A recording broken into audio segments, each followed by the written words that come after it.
Welcome to my channel. My name is Emmy from Emmy Evolving. If this is your first time joining me, thank you for finding me. If this is not your first time, thank you for coming back, y'all. Woo-hoo. Ooh, sorry I'm late, y'all. Sorry I'm late. I was arguing. I want to argue.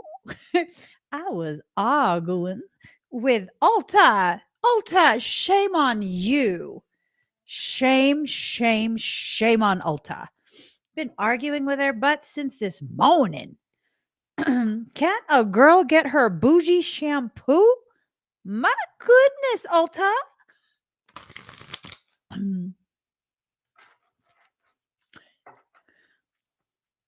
So, okay. Soul has this way of kind of um protecting you from your lack of willingness to face the things that need to be faced, right? This is a really good lesson too to share with you guys. I've been waiting for my package to arrive. It's a shampoo that I saw was on sale on my Ulta app. And so I went and I spent a ridiculous sum for shampoo and conditioner and hair mask and scalp spray and treatment serum. Okay, I'm trying to get my hair back to its lustrous state. And I've been waiting for a couple weeks for it to arrive. I'm like, what's going on? It keeps saying waiting to be picked up by carrier. And then today, this morning, I was like, okay, I need to just call them. I need to call them and be like, hey, I haven't received my package. Something's going on. I figured I would do that after the gym. And while I was at the gym, when I arrived at the gym, I get an email from Ulta. And I'm totally like, what's this? And they're like, we're so sorry to hear that you haven't received your package. And if you need us to assist you, please respond to this email. And I was like, how did they know? How did they know? Oh my gosh, I was going to call them later. And so I responded, I said, yeah, I haven't received it. I've been waiting and I'm not sure what's happening, but my app keeps telling me that it's waiting to be picked up by the carrier. Tried to wait just in case it wasn't properly scanned, but I haven't received anything.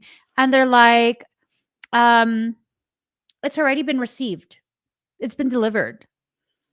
Okay, but I haven't received anything. I haven't received anything. And then the emails have been going back and forth for the last several hours.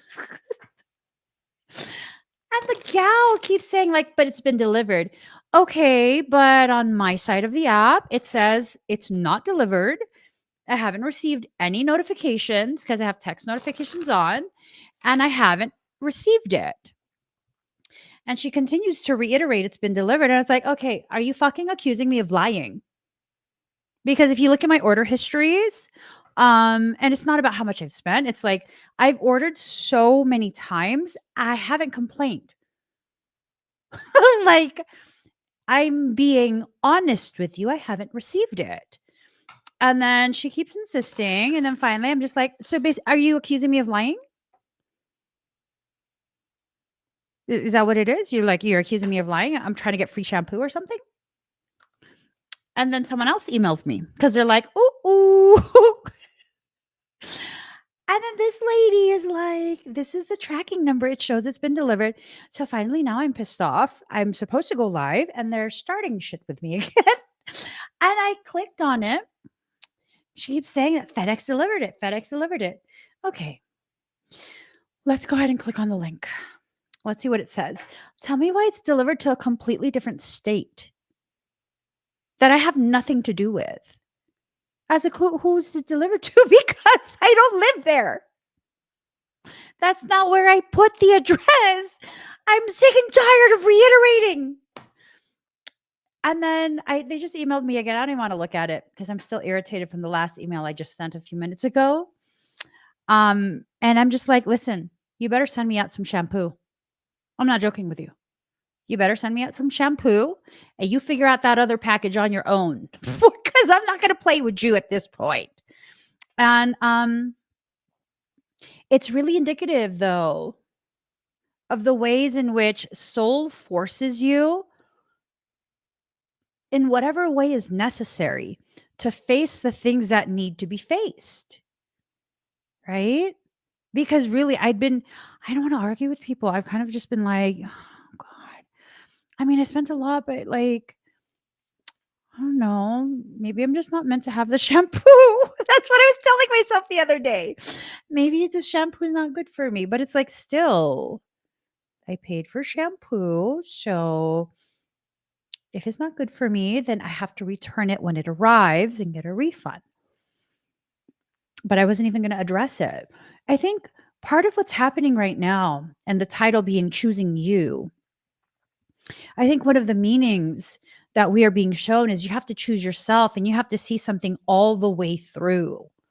Oh my God. That's my answer.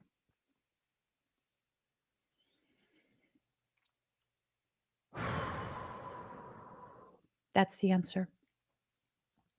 There was a different circumstance that it's non combative, but there's a different circumstance that's going on in my personal life where I'm kind of just like, should I just let it go?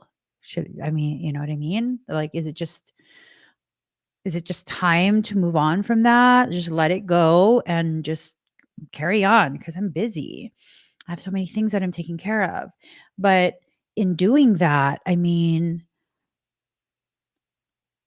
when we do that and we're right there at the end of things, at the very tail end of things, it's like you're not choosing yourself again at the very end. So does that mean you're leaving the door open just a crack? And that little crack of an opening because the door didn't latch back into the door jamb. Um, you're leaving the potentiality open for a repeat, a continuation, a prolonging. I hear what you're saying, soul. I hear what you're saying. You want security in your life? You got to make sure you close that door all the way. Don't leave it even partially open. Not even partially open. It has to be allowed to completely latch shut. And not only does it have to be latched shut, it needs to be deadbolted. There's a lot of really amazing things that are about to happen for us. And these things that are about to happen for us, we have to protect the pathways and the spaces that exist within our lives, that exist within our limited fields of awareness, so that nothing else slides into where the gifts that soul is about to bring you will be able to slide in there and occupy that space. I am not willing to accept anything that isn't from soul at this point. I'm not willing to take the easy way out. I'm not willing to just forego potential additional struggle just so that it can be done with. I need to see everything in my life all the way through to the end. All the way through to the end. I have to. I have to. I have to. And I think this is a message for all of us. The ways in which we need to complete the cycle, like complete. Michael says there's an image in my phone for that I took today. Um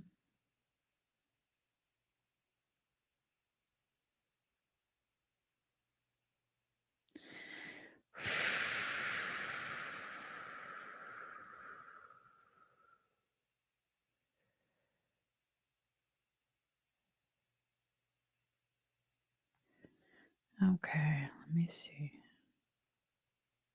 Oh, this one? Mm, okay.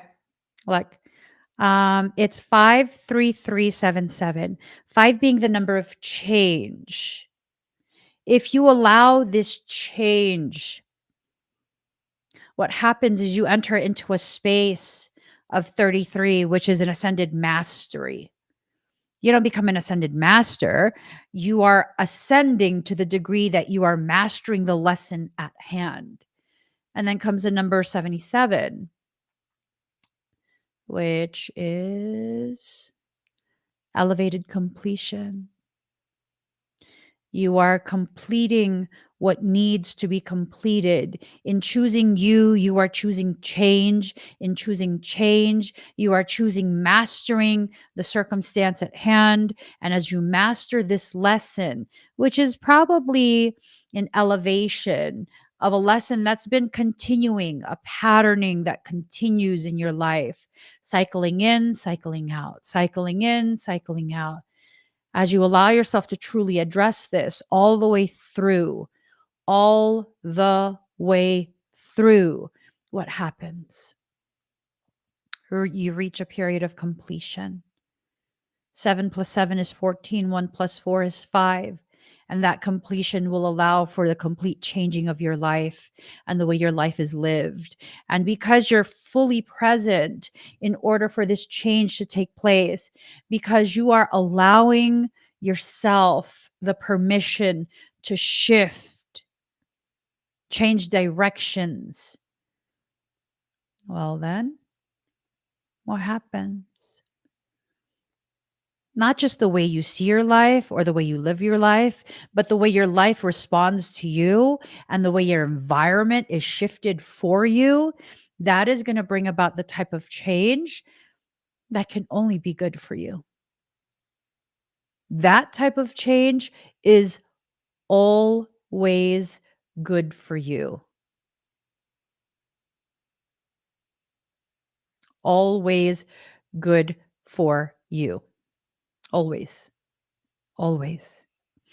You've been in a space of incubation. You've been feeling the need to hug yourself, hold yourself, to be held by the people who love you, the people who keep you feeling safe. And there's nothing weak about that. For many of us, we've been needing this, but we haven't been able to find the courage to ask the people we trust to hold us in this way. And I mean, just the last time I was live, that was the message, to allow the people that you trust to hold you in the way you need to be held, to love you, to help you. And this is because you're in a position now to actually heal. And maybe you're like, well, why only now? Well, have you been willing to look at yourself before now? Have you been willing to genuinely see the way you move through your life until now? Is it only now that you have gotten to a point where you're like,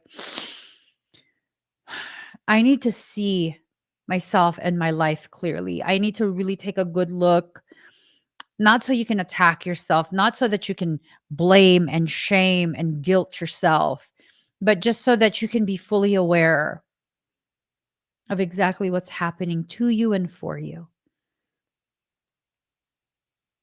Things don't happen to us or for us until we are prepared, until we are at a place within our development, our level of maturity to be able to handle it.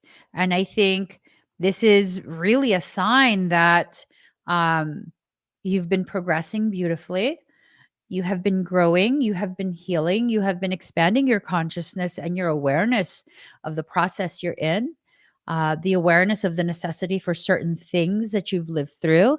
And it's coming time for you to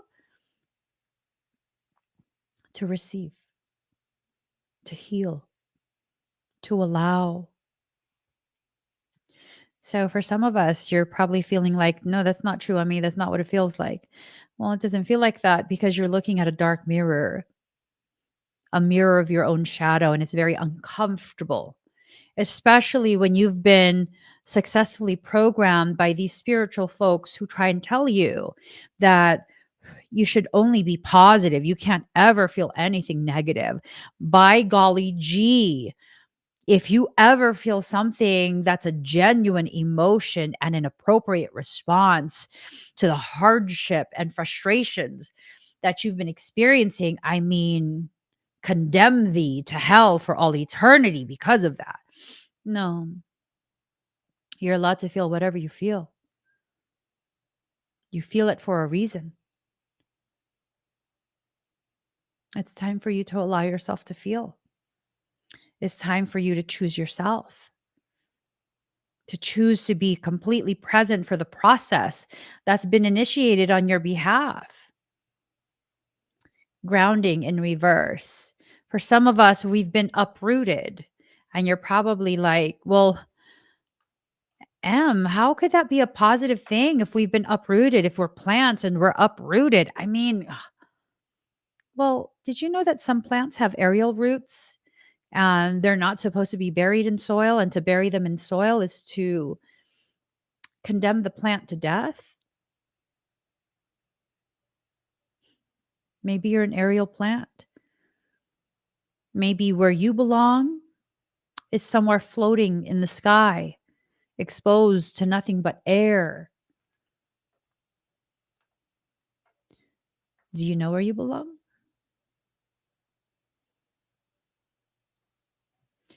Do you know where your life is telling you and showing you and causing you to feel where you belong? Because if you're consistently uncomfortable, stressed out, frustrated in the environment you're in, I mean, do you belong there? For some of us, we're just moody. I know I'm moody. I can be moody. That's not a bad thing. It's not always a good thing, but it's not always a bad thing either. It's just a thing. Does that mean that whenever I'm moody, I don't belong in a place where I know is healing me? I mean, I don't know. You're going to have to sit and think. You're going to have to allow yourself to see your life and the way your life has been unfolding. Um, it's really allowing for an expansion of your awareness of yourself. It can be a very tricky process, not because something is trying to trick you, but because we're so accustomed to good things not happening for us. We're so accustomed to a lot of struggle being what? A necessary part? No, struggle is when you're fighting your process. Struggle is optional. And just because it's a common choice for most of us to struggle doesn't mean that you need to struggle. I was having a really profound conversation with my son earlier. He's an adult, and he's successful in his own right. And he had made a statement of um, he kind of wants to um, have gainful employment for another company, right? Um, he's a creative, um, and the things that he creates, there's potential for tremendous income. He's successful in his own right, absolutely. And he had made the statement of he's contemplating getting a regular job um, to humble him because maybe he just needs to be humbled. And I'm kind of like, what? Huh?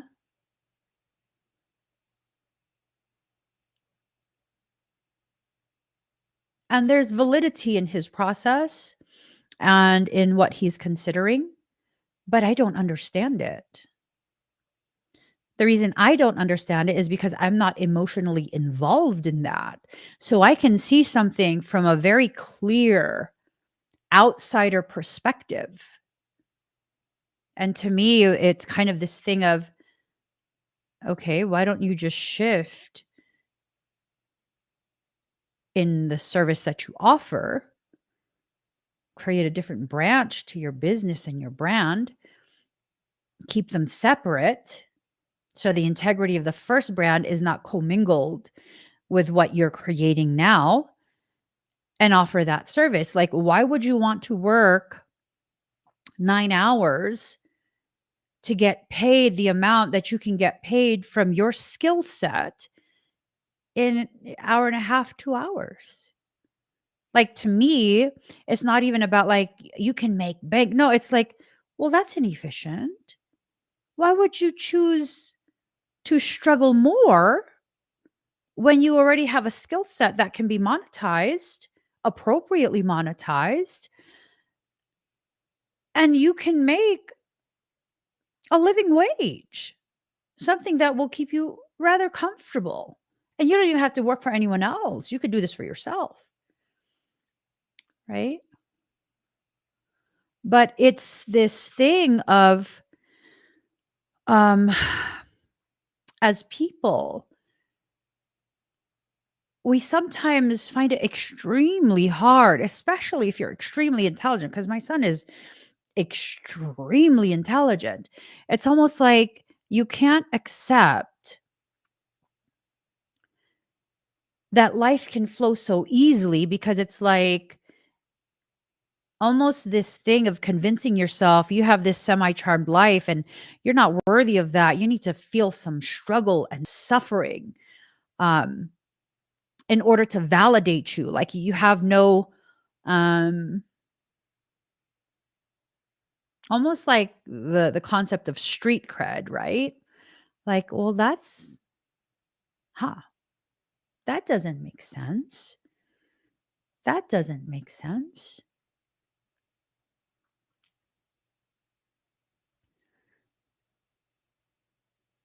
Hmm. I think for many of us, we choose our suffering because we feel like that's what we're supposed to do in order to be good people, in order to properly grow. I mean, just the fact that you're not able to see the true gravity of what you create and the value of your existence is already a valid form of suffering. You're silently suffering in your lack of willingness to see the truth of your gravity and the gift that you are to those who would benefit from these skills that you've cultivated just because it's your hobby. How often have you done that? Where in not choosing yourself, what you're really doing is choosing the struggling because, well, no one gave you permission to not struggle. Just because the person beside you is struggling doesn't mean you have to choose to struggle. Especially when your soul is letting you know, like, no, no, no, you just go this way. You don't got to struggle. And it's not this message of the goal is to have an easy life, or that some of us are chosen, hand selected by God to have an easy life and things will be handed to us. Continuing with the example of my son, none of that shit was handed to him. He earned that. He worked for that. He spent long hours, year after year, cultivating that skill. And just because he excels to the degree that he excels, because he's passionate about what he creates, does not mean that was just handed to him.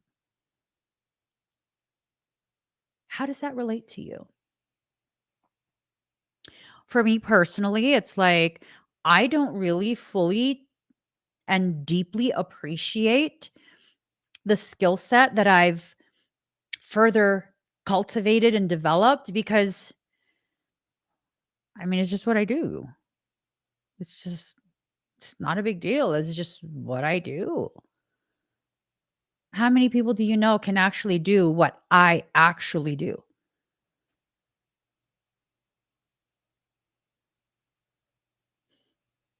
How many? For those of you who have had a private session with me in the past, doesn't matter how long ago, it doesn't matter what type of session. Think about the gravity of what you and I experienced together privately in your private session. How many people could create that type of experience and share that type of space with you?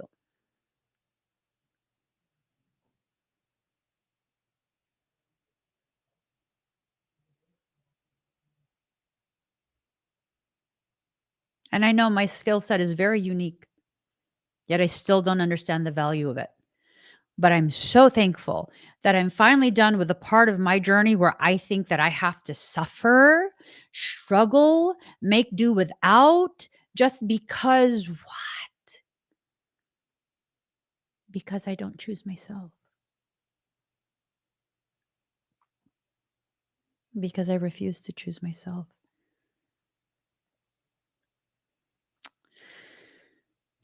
I've been through some shit. I'm not a victim because I kind of chose that difficult path. I wasn't ready to see the gravity of the importance of choosing me. Now I do, though. I do. I still have a lot to learn about myself, my value, the true gravity of my skill set. Um, I do still have a lot to learn about that. I'm not even going to sit here and be like, oh, I've worked on myself. I have, but there's so much still left to do. There's still so much left to do. I'm not aiming for perfection. I'm just very aware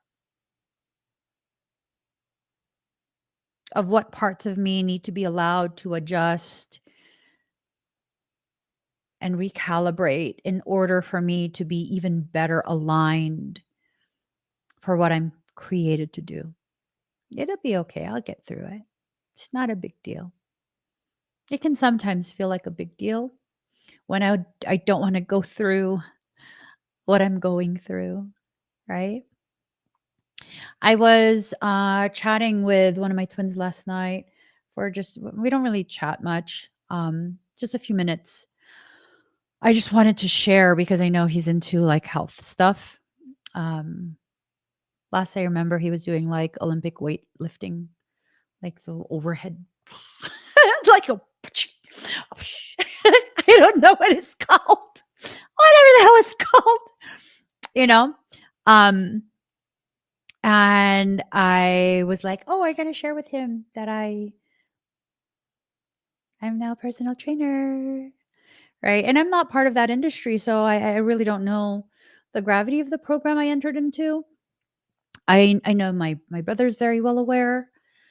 He's very much uh he's very much a hefty name in that industry, and he has a lifetime of experience.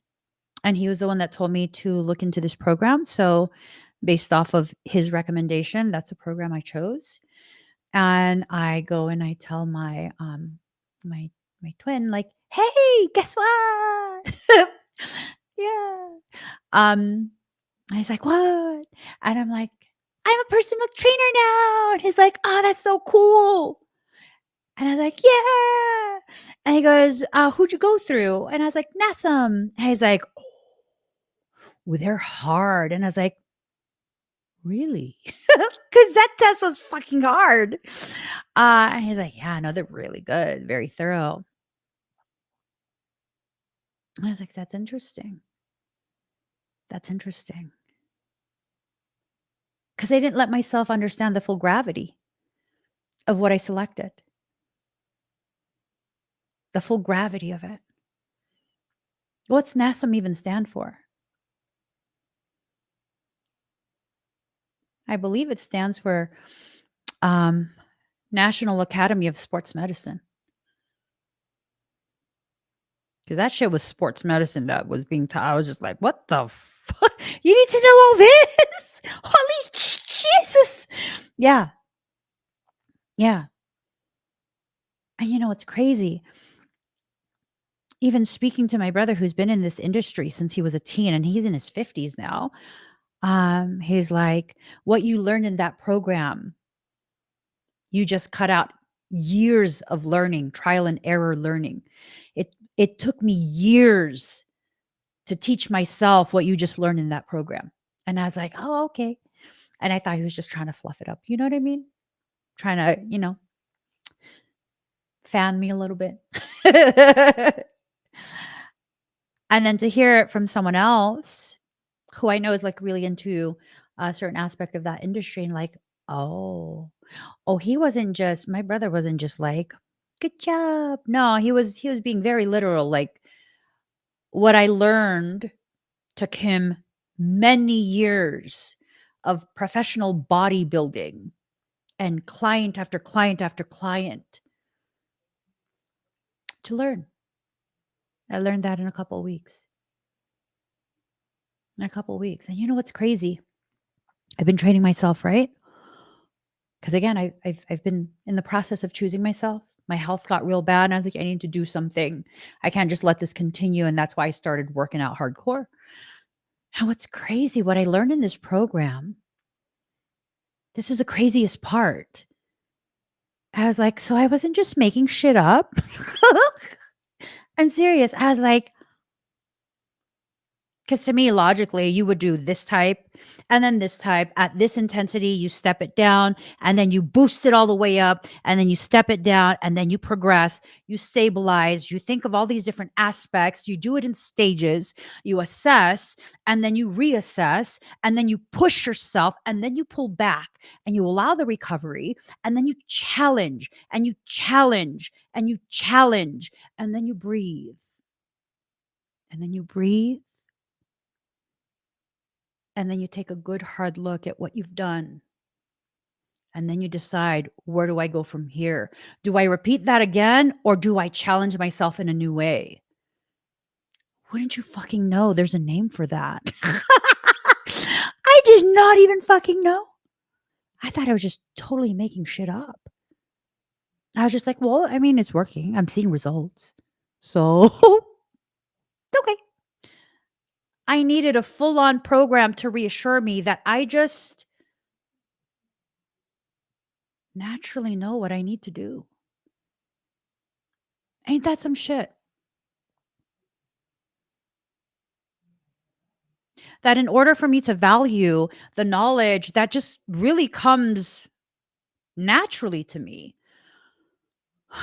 I needed to spend how much in order to get the official terms, the terminology, to prove to myself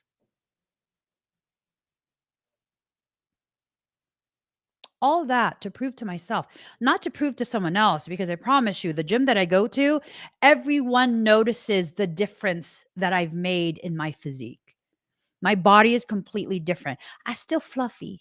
I still fluffy. I don't, I'm not yet ready to defluff. I'm still trying to bulk. It's okay. But they all see the difference like, what the fuck are you doing? I'm learning and trying and growing. Because everything I'm doing has nothing to do with impressing someone else. It has everything to do with me understanding the gravity of what happens when I choose myself. Like, damn. Hot diggity damn. When was the last time you chose yourself? I'm not the only one that's like this. I know many of you probably like, yeah, I do that too. I'm sure you do. Why the hell do we do that? That's right. Because we can't just simply accept that we are so gifted. We are so capable that we have what it takes to be who we are. Now, you can't just be you. You have to prove it with pieces of paper, with large amounts of investment. And that investment is going towards someone else saying like, "No, I vouch for them. They can do it. They can do it." It's crazy. It's crazy. Today's musings of what it means to choose myself has gotten me thinking so intensely, and the guidance has been coming in all day, and I hope for all of you as well. Everything that I'm sharing right now is helping you to see that you've been on the same path I've been on all day, this guidance, this developing awareness, this expanding awareness of how you are being so guided by soul. I'll share this with you guys. I'm not ready to officially offer it, but I'll share with you. I was guided today, some thoughts, really intense thoughts. Not bad, but just intense, the amount of planning, the intricacy of this. To offer an in person event, it's a very limited number of people that I can do this with. To offer an in person event where it would be several days long, and it will be a profound retreat. And when I say profound, I'm going to be working on you physically. I'm going to have someone working on you physically as well, flushing all of your lymphatic system, flushing out your fascia. And this individual has worked on celebrities, celebrity athletes. And then on top of that, adding in the component of sacred medicine to help you like tap into this reservoir of personal power. And I'm not talking about a psychedelic experience. No, I'm not interested in that. This is not like a drug fueled fucking party. No, no, no, no, no, no, no, no, no, no, no. I'm talking about true sacred medicine and taking it to the degree that you just are brought to the edge of the awareness where you can consciously choose to take your toes past the line and be aware, or slightly pull back and like, okay, I know what's past that line. Holy shit, I'm not yet ready. I'm going to stay right here behind the line. And to be able to be guided by me in that way.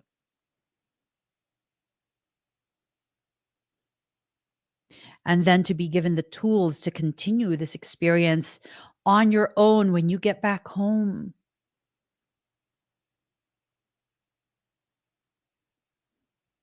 Man, to show you how to move your body so that you can continue to flow this energy through you.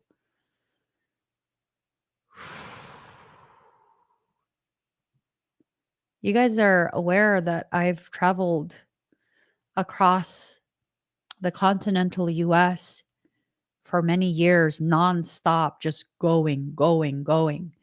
I know where all the vortices are, the ones that are intact. Most of the vortices have been tainted, including Sedona. I know where the ones that are still intact are. And we would be staying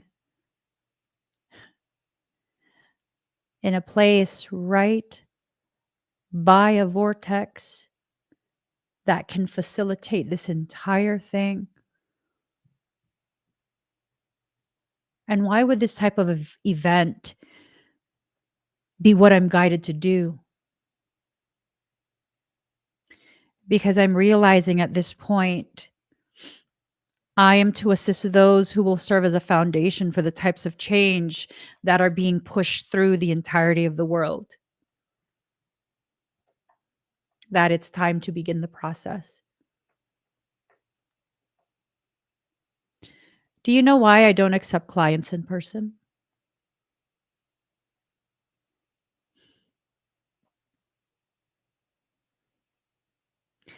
Do you know what happens when you're in person with me and I touch you?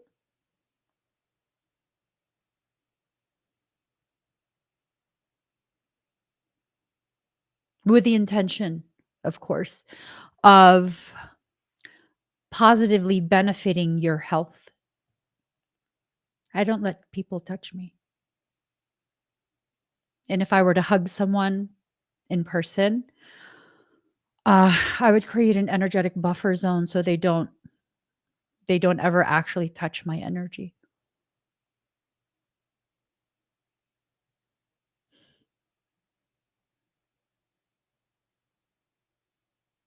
If I can affect you that way and you're hundreds, if not thousands, if not hundreds of thousands of miles away from me, and I can affect you in that way, and you feel it,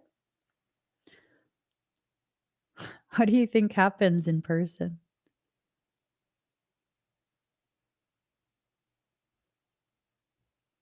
What do you think happens in person? And I'll leave you to your imagination. Dedication. It's time for you to choose to what degree you are willing to dedicate yourself to your journey. It's time to choose. It's time to choose. Why would I share that? I don't know. It seems odd. Michael says to share, and I'll share it in a way that is hypothetical. I'll share it in a hypothetical manner. Um, Hypothetically, there might be people who exist that have the type of standing scalar wave calibration that not only can they do non-specific induction, which floods the space, the dwelling, with specific types of frequency that's beneficial for all who are in the dwelling. But there are also those, hypothetically speaking, who exist that have the capacity to not just know where vortices are, but to call vortices to them.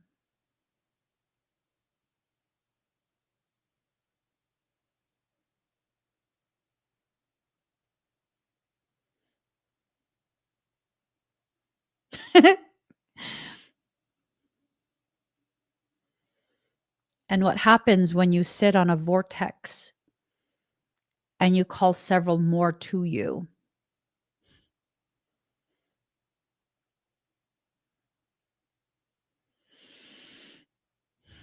Things happen, hypothetically.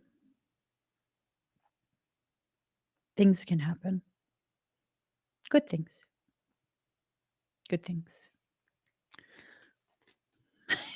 Michael's laughing. What? You didn't say that I couldn't frame it in that way. The dragon's duel, inner conflict, morality, conscious choice. You need to make a conscious choice to step into your actual role and purpose as a soul. You never allowed that to actually happen.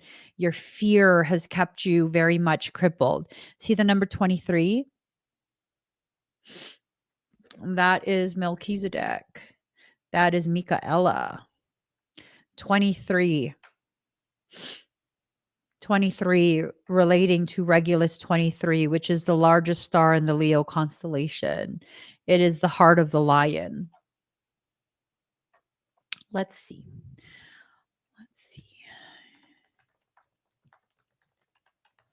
Meaning the heart of a lion. Person of exceptional courage and bravery.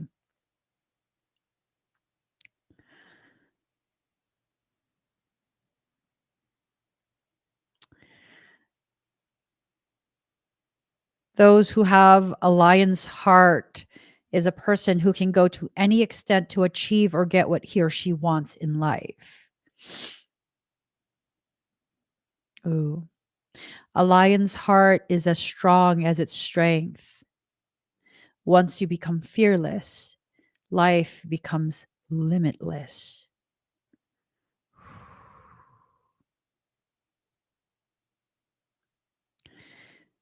2 Samuel verse 17. Oh, chapter 17 verse 10. And he also that is valiant, whose heart is as the heart of a lion, shall utterly melt.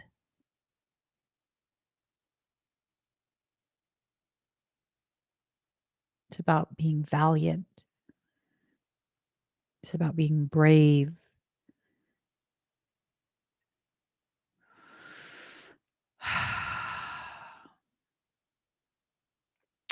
Oh, I've never heard this before. Heart of a lion, mind of a wolf. I identify more as a wolf, and people always tell me, like, no, you're a lioness.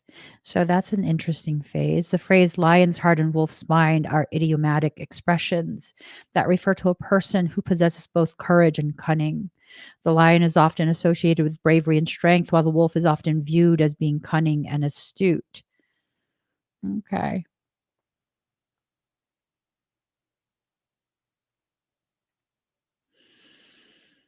Hmm.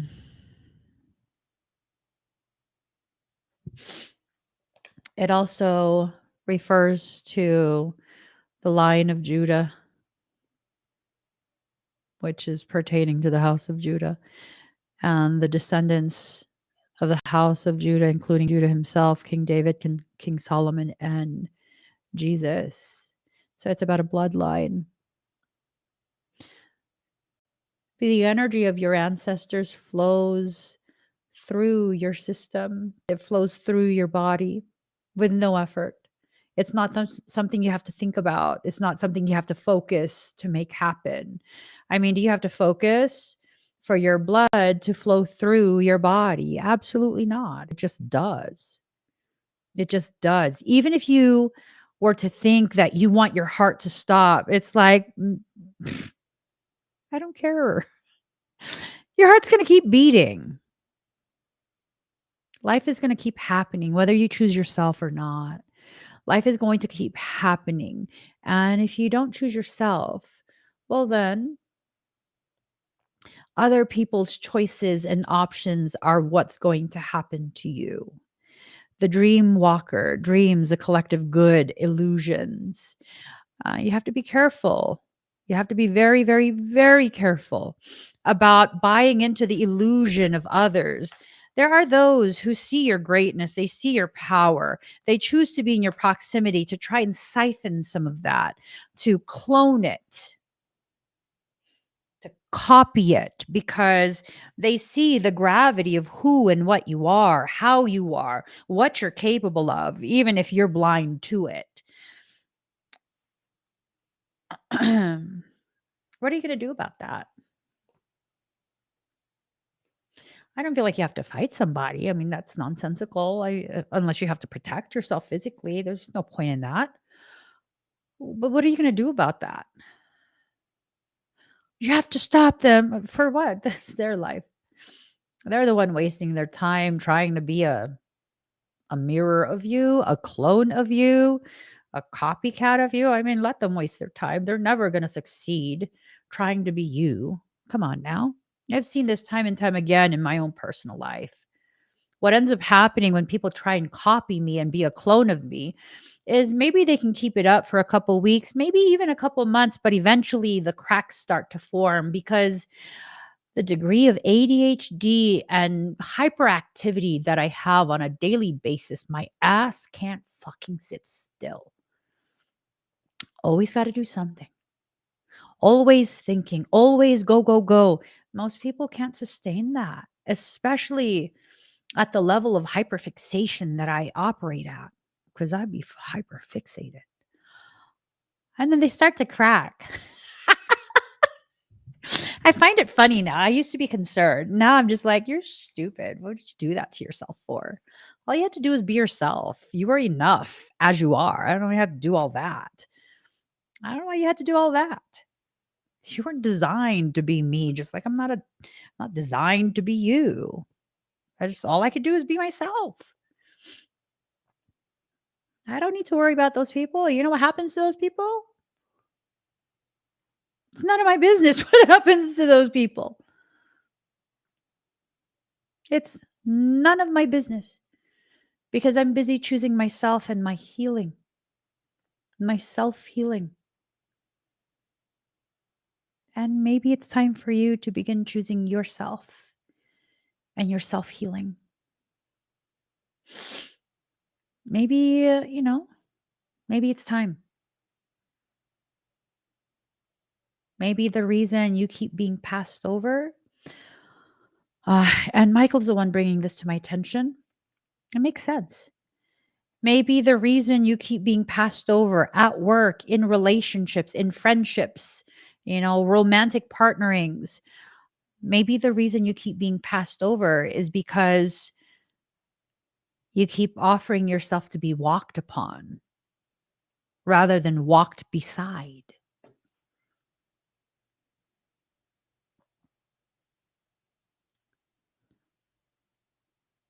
Let that sink in. I see so many videos on social media where it's like there's this girl, she wrote a really beautiful poem. I love poetry. And she wrote this just absolutely devastating poem about how she's that girl that you find and allow to love you back into wholeness. And once you become whole, you go ahead and you move forward without her. And as you move forward, you find the person you're with for the rest of your life, the person you're happy with, the person you marry, the person you want to have children with. And you go because now you're whole, and you're whole because she gave you pieces of herself. And she's left with nothing. And that she's okay with it because she thinks that's her role in life. I wouldn't be okay with it. I wouldn't be okay with it, and that's why I will never experience that. As a matter of fact, I've never experienced that. I've never experienced that in my entire life. Not in any of my and I didn't have very many relationships as a teen or young adult. I didn't have very many. Why? Well, I mean, I kind of like my own company. I'm not desperate to be with someone. Um, if your presence doesn't increase my peace, I'm kind of just good. I don't chase after people. I don't pine away. I don't any of that. I'm kind of just like, you know, if you see me and you know that I'm everything you ever wanted in life, everything you've ever looked for, then you will take the appropriate actions to help me to see this and then give me the time and the space to decide whether I agree with you or not, whether I see you as that for me. And then that's just that. Because I'm not going to plug your holes. That's not the way I love. I love in a way where I encourage you to choose to become whole on your own terms, in your own time.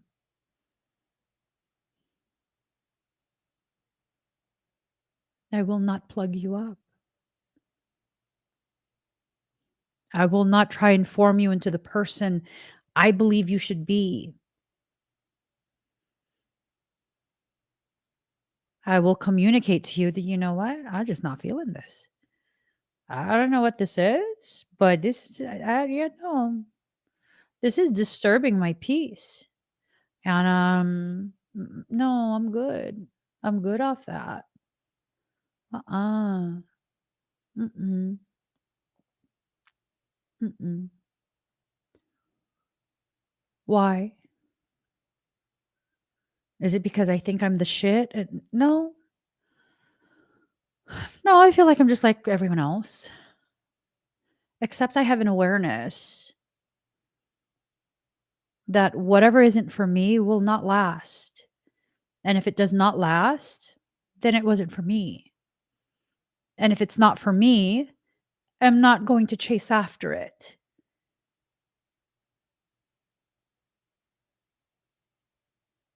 It just is what it is. And I wasn't even choosing myself yet. I was only choosing my peace. I've never experienced the whole pick me thing because it's kind of just like I don't really talk much in person. And I mean, if you can't feel my energy and I don't just automatically draw you in for some reason, maybe we're not maybe we're not tribe. It's okay. You could be a neighbor. I just don't like visitors very often. So you can stay on your side. I'll stay on my side. We'll wave from across the way. And that's that. No biggie. No biggie. I think when we continue to choose someone outside of ourselves, someone who we think will make us whole, what I've found, what I've observed in so many people is that in this assumption that the person you are viewing is a person who will make you whole, you begin to hollow out more of an existing emptiness that it already lives inside you. And as you hollow it out more to make room for this person who you think is so much larger than life, they're going to save you. They're going to fix you. They're going to make you whole because they're your twin and that's their job, right? Or they're your soulmate. Or because you saw yourself growing old with them. Yeah. So you hollow yourself out more. And then next thing you know, they choose something else for themselves. Why? Because when they met you, you were more whole than you are now. Even though you might have had, like, I don't know, a scoop taken out of you, just like a little scoop, a spoonful. Now you have like half of you taken out, and that's not what they were drawn to. That's just not what they were drawn to. And you think like, but you promised, you promised. Yeah, they promised the version of you that was more you than you are now because you gave so much of yourself away. You hollowed yourself out thinking you've now found the person who will make you whole, failing to recognize you were already pretty much whole to begin with. They were simply supposed to join you on your journey and be your companion, see things with you, watch life unfold beside you. And then you get upset because it's like, that's not fair. You were supposed to love me forever. You were supposed to choose me. And I gave you everything. You're taking everything with you.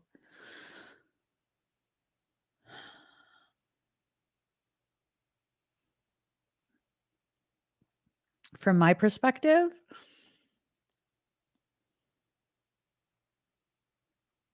I will not give myself to you. I will allow you to witness me in my authenticity. And if it's something that resonates with you, something that you find enjoyable, you can stay beside me. We'll walk together. You don't have to carry me. I don't have to carry you. I will not scoop myself out so that you can live inside me and begin to rot.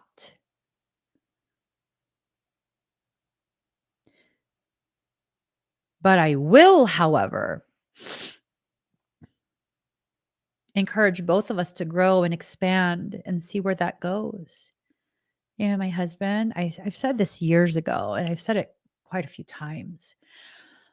We never fell in love. We grew in it.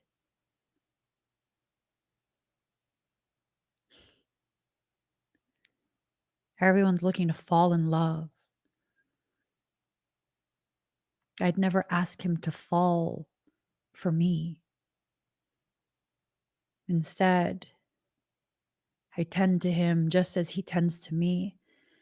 And we encourage each other to grow tall, strong, roots real deep. And what we have built together has nothing to do with falling and everything to do with growing. You see, people have this goal of falling in love, and then you get mad when you fall. And then you're like, well, you know what? We could build a tree house. Let's build a little clubhouse, and that will fix it. Because that's what we're supposed to do next. And then inclement weather comes. And most of those clubhouses and tree houses, they don't withstand that inclement weather. They weren't designed to. They weren't designed to. And for some of the ones that can withstand it, what ends up happening is the two of you who are living in a structure that was never meant for long-term occupation, one of you gets sick and tired of it, being exposed to the elements and having the bare minimum. Right? What's the difference between that and what my husband and I did? I was like, I don't want no fucking tree house. We need to build a proper structure. Are you playing for keeps? Wrong answer, because I'm not playing. Are we doing this? We need to be focused. What are we building? What do you want to build? Because I have an idea of what I want to build. Is it the same thing? Similar? Is it compatible? Compatible? Okay. Let's see what we can make out of this.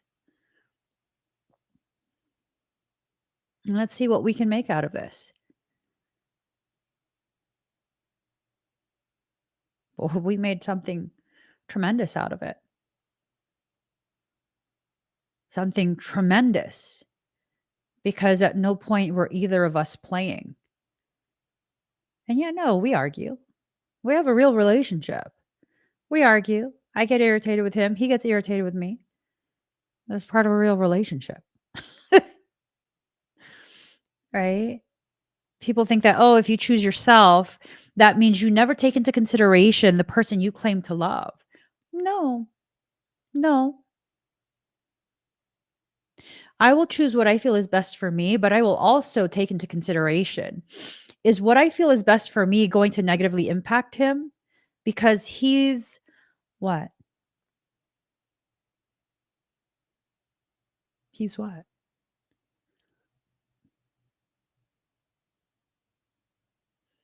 He's my heart living outside of my chest. He is not a mirror of me. He's an extension of me. And the way he experiences life and my actions, it's intended to teach me about myself, about the ways in which I'm falling short from recognizing and living in the truth of my potential, the ways in which I'm not making my potential my reality. And that's how he loves me as well.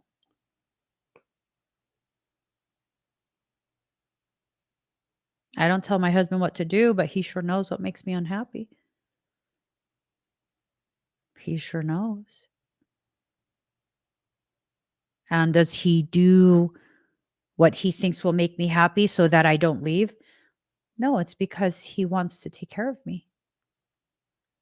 And just like I want to take care of him, we're now extensions of each other. So intertwined that you can't tell the difference between the two. When was the last time you got so intertwined between the self and the soul? It's hard to get a good grasp of what direction you're supposed to travel in when you have no idea what you're supposed to do, what even makes you happy, what peacefulness means, what that feels like. If you have no idea of these things, how are you going to make choices for yourself? How are you going to choose? You're going to choose based on the perceptions that you've been programmed to believe is what you need to do, which is life by numbers, which is what you have to be in a state of poverty to be a good person. You have to struggle to show that you're a good person. You have to do without because other people need more. Like, I used to have that logic. And then one day, Michael decided to grab me by the shoulders and just shake me like an etch a sketch.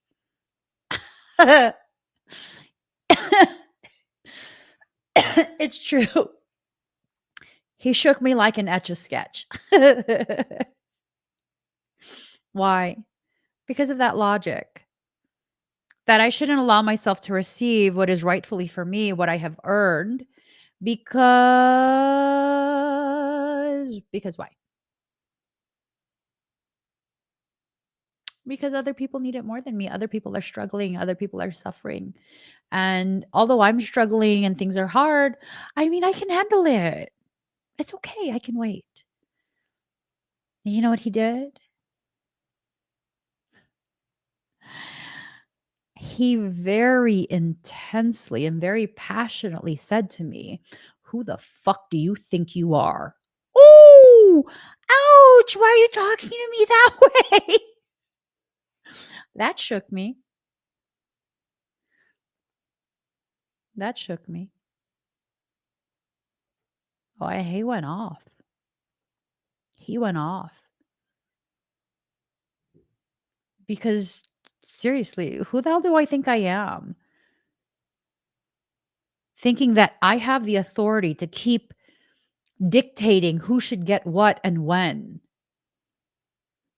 That's a control issue. That's an insecurity issue. That's a lack of self love and self worth issue.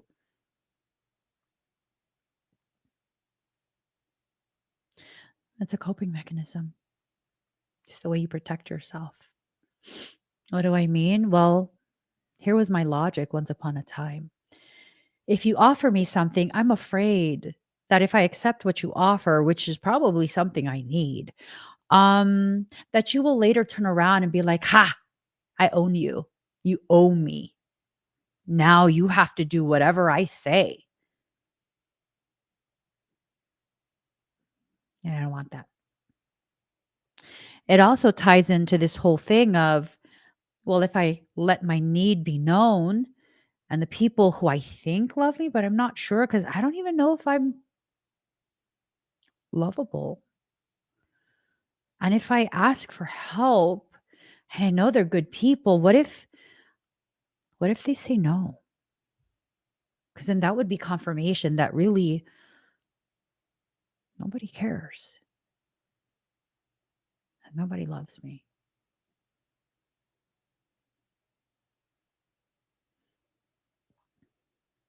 Mhm. That's where all that stems from. I know I'm not the only one that struggled through that, right? And I continually chose everything but me, hoping that if I did enough, if I gave enough, if I bled enough, that someone like me will come across me and be like, "Oh my God, get up. You, no, no more. You, no, no, no. I'm going to heal you. I'm going to protect you. I'm going to this and that, everything that I do for other people, that someone like me will see me and recognize and then I'll have someone, right? Wrong. Wrong. Why do I say wrong? Because you're the only person like this. No, no, no. There's a lot of us like this. There's a lot of us like this. I say wrong because no one will ever come along since you're so damn good at hiding how bad you're struggling and suffering. They have no idea. You hide it so well. They have no idea. For some who are very sensitive, they're kind of like, hmm, Are they okay? Something seems a little bit off. Are they okay? I'm gonna ask them. Hey, are you okay? And you're like, yeah, no, I'm good. Why? Oh, by the way, how was that one thing you went to last week? Oh, you know what? We should go do something. Totally changing the subject, redirecting. We're good at that, aren't we? We're so good at that, aren't we? And then you're like, well, no one's ever loved me for me. Honey, honey ho ho. Honey. When was the last time you let someone actually see who you are? Because you can't make that statement and be accurate with the whole thing of nobody loves me for me. Baby boo, they can't love you for you when they don't know who you are because you never allow it to be seen. Because again, heaven forbid you choose yourself. Heaven forbid you choose yourself. Oh, and I am speaking to the choir. I know. You want to hear something just absolutely bombastic side eye type style? My audacity, like, I pull my own hair if it wasn't me. I etch a sketch shake myself if I wasn't myself. So the audacity. No one knew that I was homeless. Not because I was ashamed, but because, like, that's just such a downer. I mean, you know what I mean? Like, everyone has their own problems. It's not a big deal. It's not a big deal. Like, I don't need to talk about that. I don't need people's pity. Like, I'm not suffering, right? I wasn't, though. I still maintain it was one of the most beautiful periods of my life. It really was. So I didn't tell anyone. We were fucking stranded for a while. We were stranded for a while. Yeah. My audacity. I was working 7 days a week, doing what I do now, but completely for free. 7 days a week. Literally all day. All day. And although we were stranded in an RV in a parking lot for weeks on end, months on end, my husband was working. Yeah. He would have to get up pretty early, and then he would take our only vehicle and he would go to work. He'd be worried at work. Like, I hope my kids are okay. I hope my wife is okay. Like, fuck, they're in a parking lot. I'm not there. If some fucking shit happens, like, what if something happens? Right? Yeah.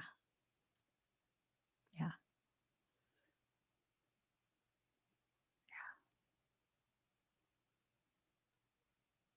The fucking audacity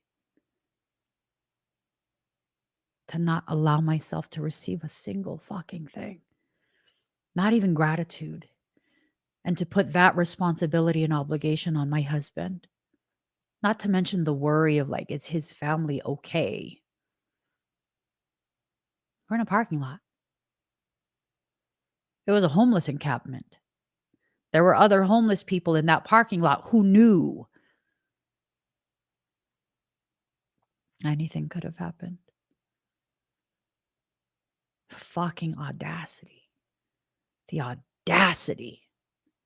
If you think that's audacious, let me tell you the next part where I took it to a whole nother fucking level. Yeah, a whole nother level.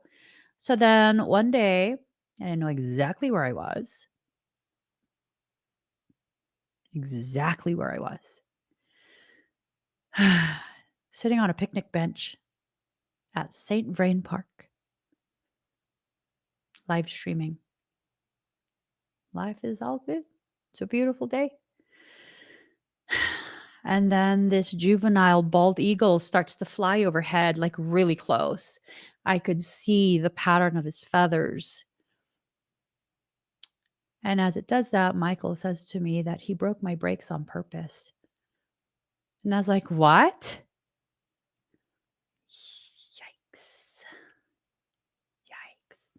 Because that's why I was stranded. That's why I was stranded. He had me evac from another state. Fucking dick. He had me evac from another state, had me go straight to Colorado, evacuation style.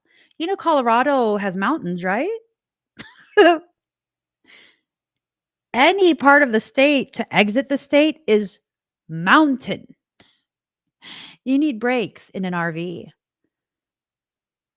And then the time he made me go, well, apparently everyone in Colorado loves to do outdoor stuff.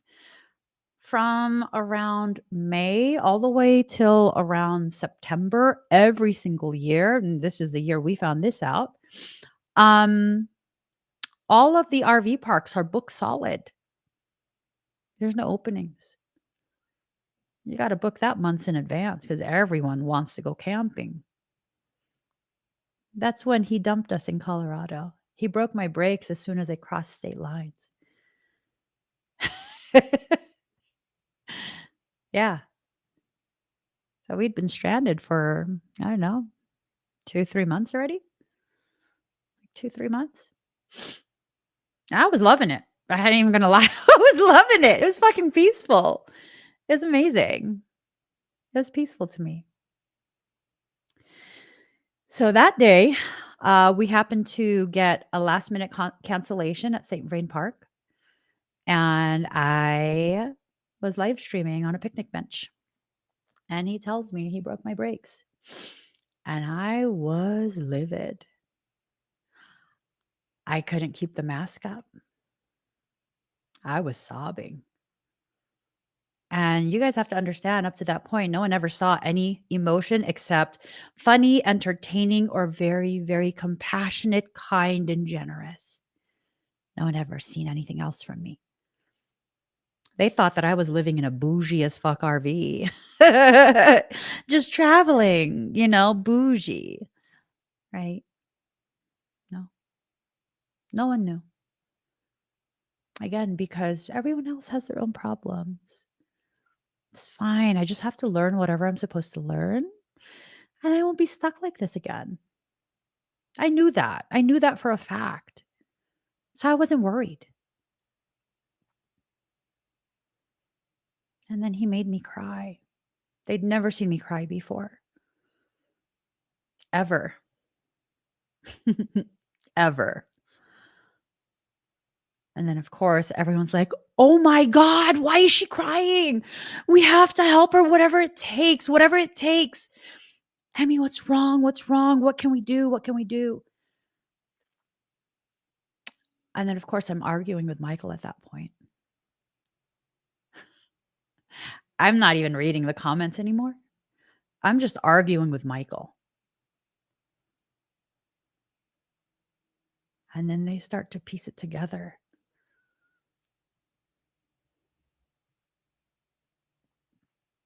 I didn't realize. I said too much. I didn't realize. Because I was arguing with him out loud. And when I finally look back at the comments, yeah.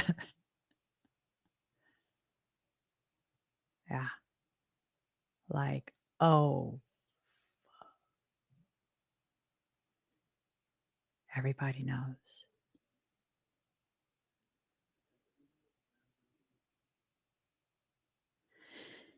And everyone's comments were like, Emmy, how come you never told us? How come you never told us? What do you need? How much do you need for the breaks? You've been helping everyone and you've been stuck in a parking lot this whole time. And it was the truth. Because at that point, I started allowing people to book some sessions. Not a lot. I was still doing everything pretty much for free, but there were a few people who were booking the sessions. And I was giving the money away because I figured, well, my husband's working. We have enough for groceries. And, we have no real overhead expense because we're stuck in the parking lot. Fucking audacity, right? Oh, it gets better. It gets better. The level of audacity becomes intensified because once they all began insisting, Emmy, stop crying. What do you need? Whatever you need, we will give it to you. How much do you need? Who's in Colorado? Someone needs to fix her brakes. You know what he said? My husband's coworker, who we don't even really know. My fucking audacity. My husband's coworker, who we don't even really know. She's single. She's a bit older than us, and she's short on rent, $700, and she's about to get evicted. So what I need, because me and my family will be fine, is $700 to give to her so that she can pay her rent, because there's no way she can make it in a parking lot. But we're fine.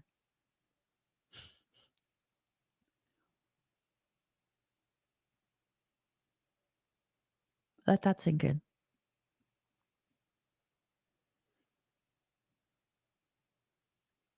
Let that sink in.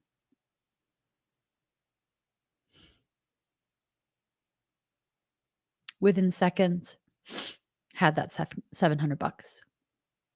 Someone transferred it to me immediately.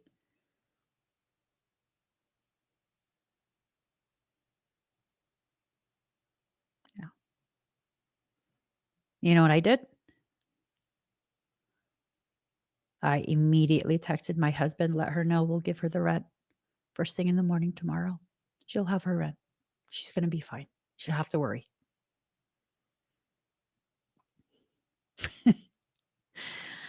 I thought it would take, because the brakes were rebuilt for $1,500 before we left California several months earlier for our RV. They were brand new brakes, cost $1,500. I thought it would cost more than that.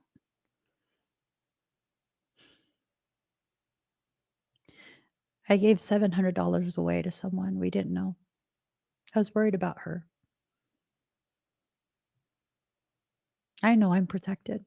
I know my children are protected. They've never missed a meal. Our needs are always provided for. I'm not scared of anything because of that.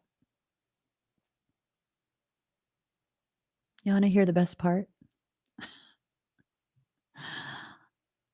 When Soul finally got me to comply and have the live stream where I would intentionally raise the funds to finally fix my brakes, because I was hell bent on getting to another state to help someone else, and I needed working brakes to do that. That's why.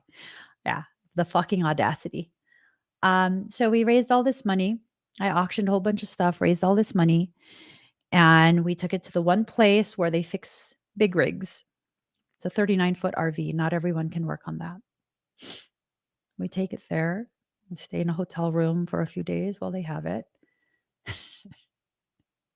Do you know how much it costs to fix the brakes?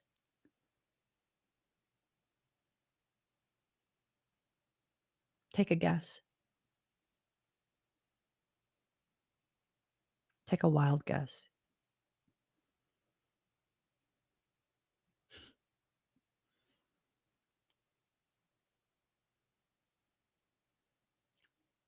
$700.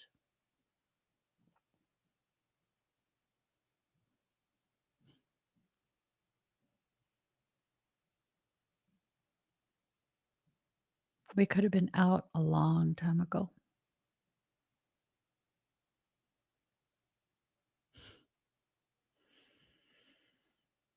The fucking audacity.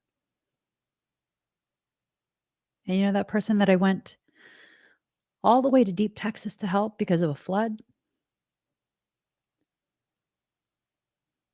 The one that my husband quit his job so we could go, because he knew that just my heart couldn't stand not being able to help. Again, the fucking audacity. Turns out that person was a scam artist. Yeah, like literal, like criminal record. Yeah. And we stayed and helped for a little bit. Gave her quite a bit. And then I realized it's time to leave. This is like, this is no bueno. This is real bad. I'm good. We gotta go. We need to be out of this state. And then for the next, like, I think year or two, she really went out of her way to absolutely villainize me to as many people as she possibly could.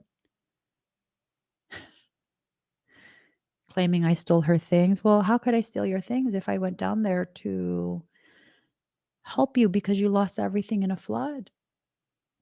That don't make no sense. And I also have receipts of the hundreds and hundreds of dollars that I've sent you on PayPal. And I made sure to take videographic evidence of the state of the property before we left. She didn't care. She was upset because she thought that I was stupid and that I was going to be her cash cow and that I would give her all my earnings. As a matter of fact, it was her that told me to officially launch an LLC. And then she worded it in such a way where she felt like God wanted us to all be board members.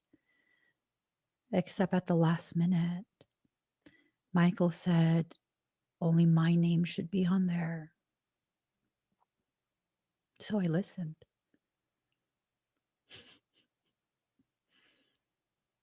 The audacity. You choose your suffering. You choose your path. If you want to use all of these different things,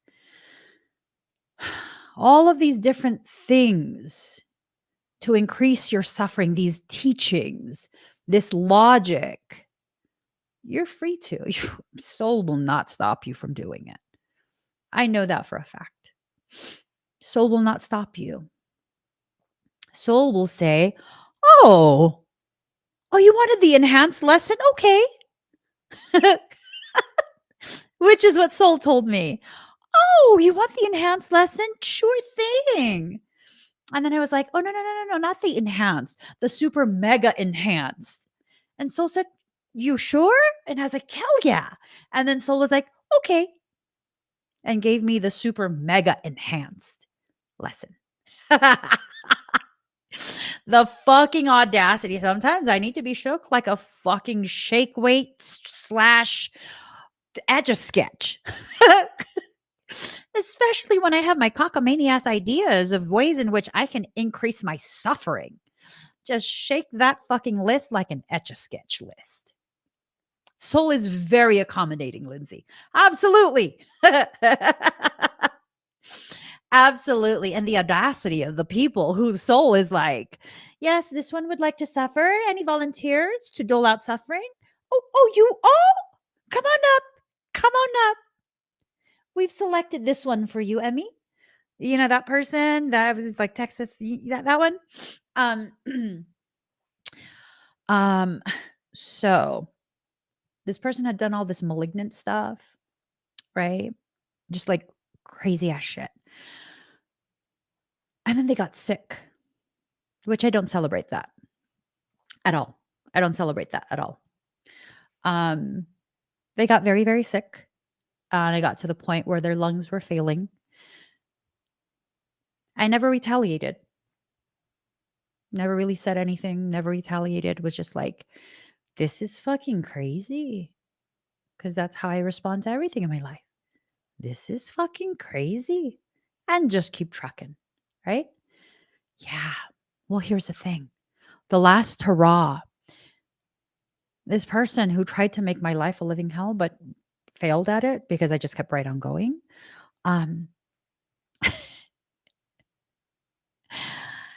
Everyone thought that I was a fucking dick because I didn't go back to Texas to heal them.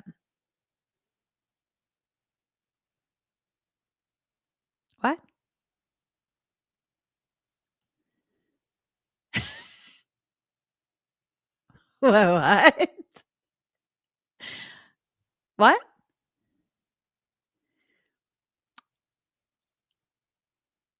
I should go back and heal them,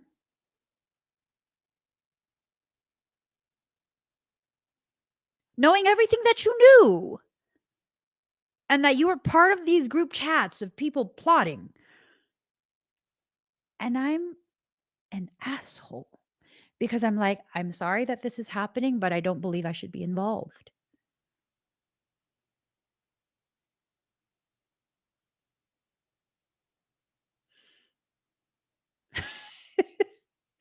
Wow.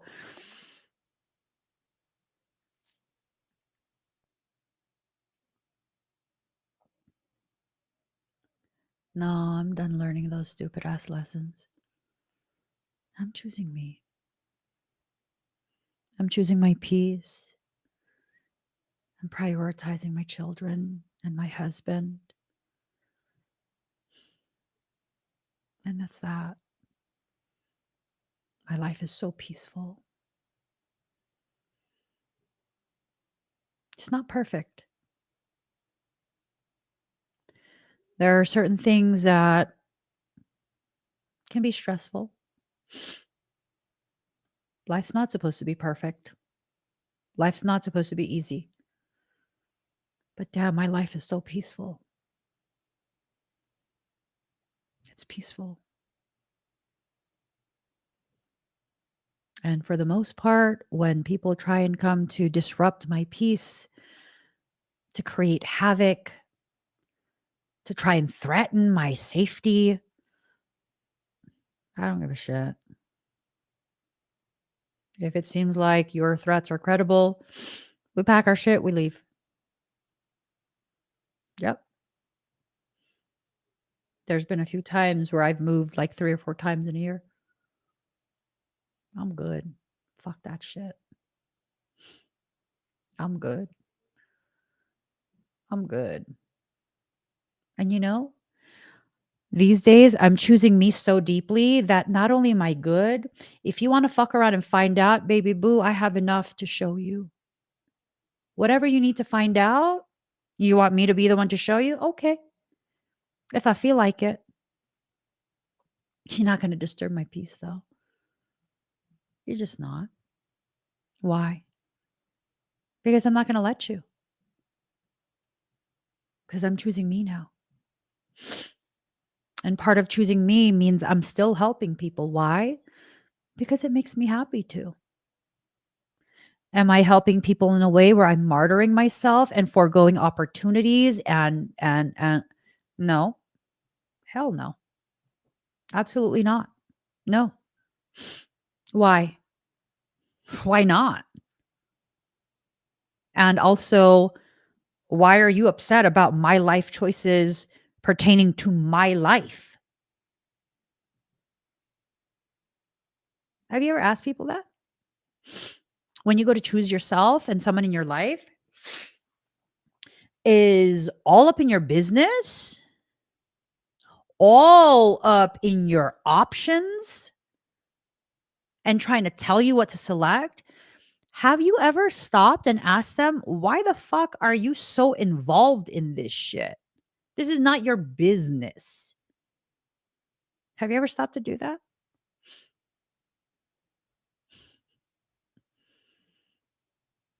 Next time, maybe try and do that and see what they say. See what they say. What I mean by see what they say is allow yourself to witness the ways in which they will try and manipulate and gaslight you into believing you are the problem when in reality, they're getting pissed off because you're selecting options that's making it very hard for them to control you. I had a lady. I had a lady who hopped on my live stream. She was pissed off, so angry with me. Why? Because who the fuck do I think I am empowering her partner? And I'm like, who the fuck's your partner? She didn't say. She's like, he does whatever you say. Who the fuck is your partner? He watches you all the time and he thinks everything you say is right. What do I say that's wrong? Who the fuck is your partner, first and foremost? She wouldn't say. What's his username? She wouldn't say. Just kept insisting that I have to stop that. Stop what?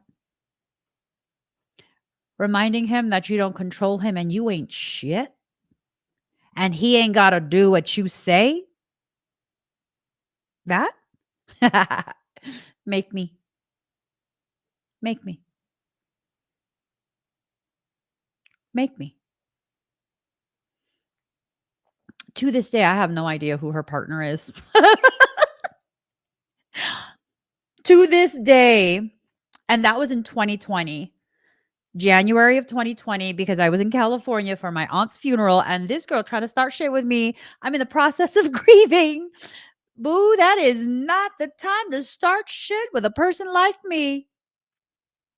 And I'm over here like, I hope your partner sees this. I hope he sees this and let him know he get a free session with me. Fuck you. Yeah. You know, those people who get mad when you begin recognizing you have options that you can select from. I'm not talking about relationship options. I'm talking about life options. You can choose your peace. You can choose to not fuck around and find out anymore. You can choose to, oh, I don't know, use your legs to walk the fuck out of there. Yeah, you have options. You have options. Choose yourself. And for some of you, that's not the issue because you can hold your own. The issue is the fact that the way you hold yourself is not very loving. It's not other people messing with you, it's you messing with yourself. It is you preventing you from receiving what you are rightfully being given by you. Ain't that some shit? Ain't that some shit? Ain't that some shit? Yeah. Yeah. So, what are you going to do now? If you are your problem, if you are your biggest bully, what are you going to do? Beat yourself up? Yell at yourself, attack yourself more because why? Haven't you bullied yourself enough? Well, what would you do, Emmy? First and foremost, I would fucking stop. And I would tell myself, you know what? I'm sorry. I'm just going to take a deep breath. I need to gain clarity on how shitty my behavior has been towards myself. I'm just going to pause. Okay. Everything I've decided and experienced has already been experienced. Can't take those back. So, what should I do? Learn from what you've experienced. Recognize that when I choose option A and it leads to something I don't like, I'm not going to choose option A anymore. I don't like the outcome. Is it you're being dumb for having chosen option A? No, it's okay. Now I know what A is about. I'm good off that. I had to go through specific types of characters, not for myself. These people who represented specific human characters. I look back at all the fucked up shit that I went through when I was first publicly visible. And I had to experience specific types of characters that existed at varying degrees of intensity when it comes to their malignancies. And I had to do that so that I can understand that specific types of feelings, reverberations within me in response to the presence of someone else is telling me, this is one of those bitches. Oh my god, it's one of those bitches again? I'm sorry, Miss Bitch. I don't play games with bitches like you anymore. Excuse yourself, please. No, you're not welcome at my table. But Emmy, I didn't do anything. No, but I've come across your kind before. I'm good. I'm good. But thank you. Thank you for trying. Thank you for submitting your application to be my next lesson. I don't need that lesson anymore. I've learned. I've learned. Yeah, no. But I would never. Oh, I yes, I know. I've heard that. I've heard that. You guys heard P Diddy's apology? It's like they do this, I don't know. Um Specific characters have specific lines that they use. And when you pay attention to your life enough, you begin to recognize the patterns.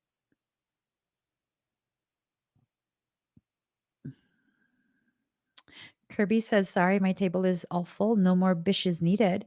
Oh, that's too nice. I wouldn't even be that nice. I'd be brutally honest.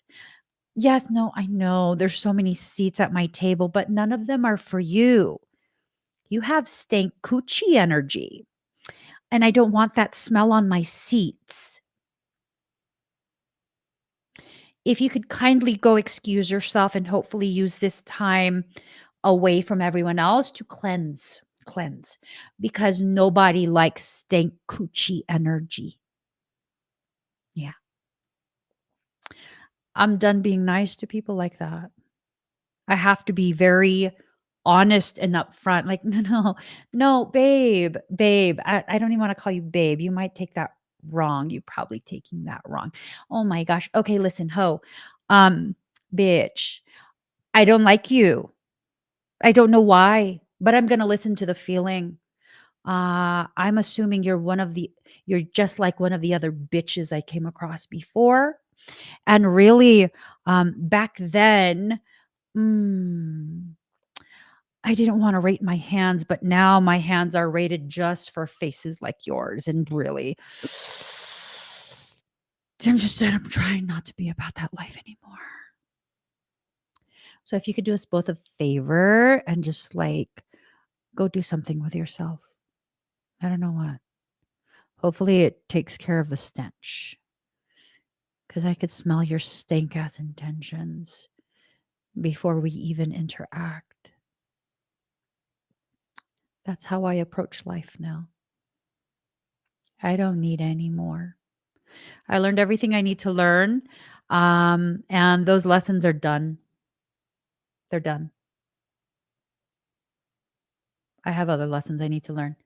I have other ways in which I need to grow, and that's what's going to happen. And I hope you guys choose yourselves, choose your lessons, allow yourself to get to a point where you recognize how you are the one choosing to continue repeating the same cycles over and over and over.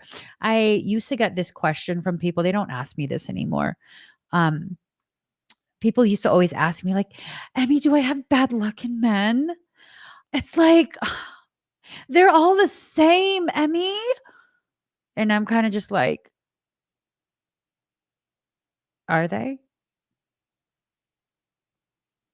And they're like, yes, they all they all cheat on me.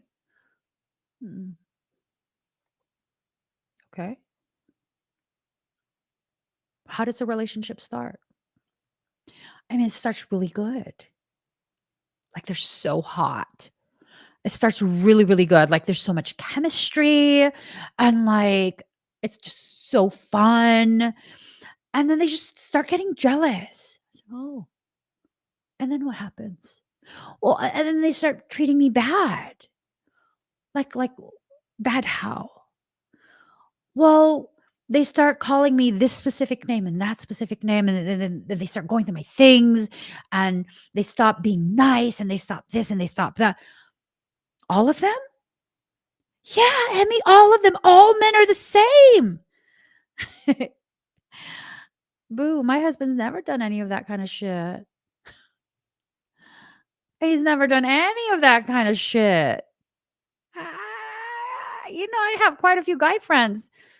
None of them do any of that kind of shit. Are you saying that I'm the problem? No, I'm saying you keep choosing the same fucking problem is the problem. Do you have a type? Well, yeah. What's your type? And they go through this list of what's their type. I said, okay. The next time you come across someone like that, turn the other fucking way. The next time you come across someone who is nothing like your type, give it a moment. Get to know them. See what happens. See what happens. See where it goes. And the times I've given that advice, oh, guess what happened? Oh my God. I mean, you were so right. Oh my God. They're like the love of my life. I've never been treated so good before. I don't have any of that drama. Yeah, because you kept choosing the same fucking person, just a different face and body. You kept choosing the same thing. It's not bad luck. It's an undeveloped ability to recognize patterns. Oh, I recognize patterns. You say certain things that certain types of people from my past say. You have their same type of logic and perception. I'm good. I know where this is going. I know where the fuck this is going. I'm good. You go to Crazy Town by yourself. Bring your douche because yeah, go clean up. I'm good. Well, I mean, that's why you have no friends. Actually, I do have friends. I just don't talk about them. I don't mention their names. Yeah, no. No, I do have friends actually. I do.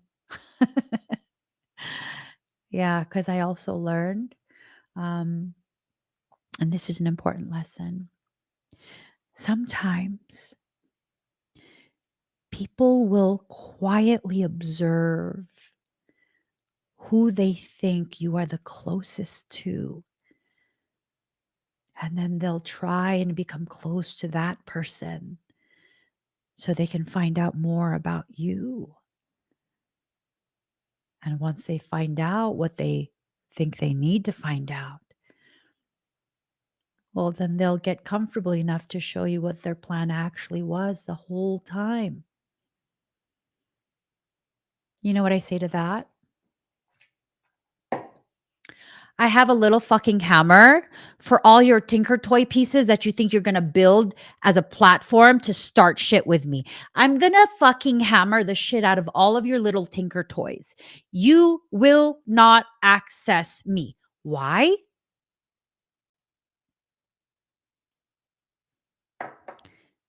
Because I said so. And I am the utmost authority in my life. How did you get to that point, Emmy? Well, one day I woke up and I finally chose myself. It was that simple. It took me quite a few months to realize why life changed and why my peace returned home to me. And that was it. I chose myself. I chose myself. I chose my peace. And then I kept going. And it's really that easy. It's that easy. Choosing you. It's time for you to choose yourself. And it's time for you to give yourself permission to be okay with the caca that's swept out of your life the moment you begin to actively love yourself. Guys, I am going live on TikTok. What? My phone is going bonkers. I'm going live on TikTok like right now. Literally, like right now. If you would like to get an expedite, some scans, some reading, some type of energy work, you click on that link and then you go to TikTok. I'm going to be there. I'm going to go terrorize the people on TikTok. It's time. They've been in their piece for too long. And do we get an email right after booking a session? Um, you should get an email within 24 hours. If you haven't gotten an email, it doesn't hurt to email us and be like, hey, I purchased a session. This is my order number. Just curious about scheduling. Or my husband already emailed you. Ooh, he popped up real quick. He's like, hey, I'm doing my work. My husband handles all of the scheduling. I'm not in the emails. I'm it's very rare for me to ever be in the emails. But yeah, no, just email us again if you don't see the email from Frey, and he'll make sure to get everything squared away. He's really good at scheduling. Yeah, it might have gone to your spam, or honey, can you make sure that it is the like there's no misspelling in the email address? Because sometimes when you guys input the information for your order, sometimes there'll be a misspelling, and I'll be like, "What? What's happening? What you didn't receive?" So yeah. All right, guys, I'm headed over to TikTok to go harass people over there. Lovingly. Lovingly. I'll see y'all over